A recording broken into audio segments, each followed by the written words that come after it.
Hello, this is Steve at Lake Pro Tackle.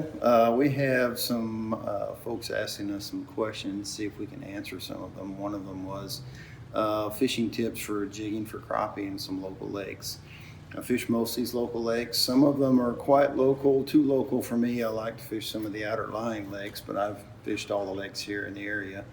Texoma and Ray Roberts were the two that were specified. Um, Roberts can be somewhat finicky sometimes in the summertime, but for the most part, you find brush piles, the core piles. Those are listed. Believe that those coordinates are listed on Texas Parks and Wildlife, and/or you just do searching on the forums. Guys will have posted them over the years, but um, uh, those and lots of just man-made ones, guys going out there and putting them out. So find those brush piles.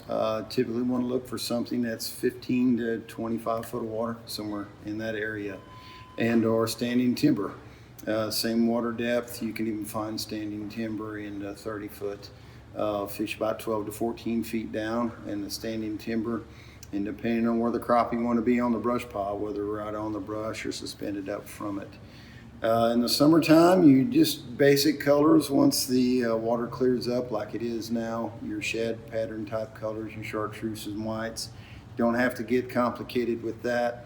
If they're biting, they're just about going to hit anything that's reasonable. So it's anything that has kind of a shad pattern to it, blacks and whites. All whites will work well in chartreuse and whites, and if they're biting, you'll have luck with those. You don't have to dig into your tackle box too much. Texoma, brush piles and bridge pilings. Anything in just about the same depth range, that 15 to 20, 25. Typically I have my best luck on anything that's around 20.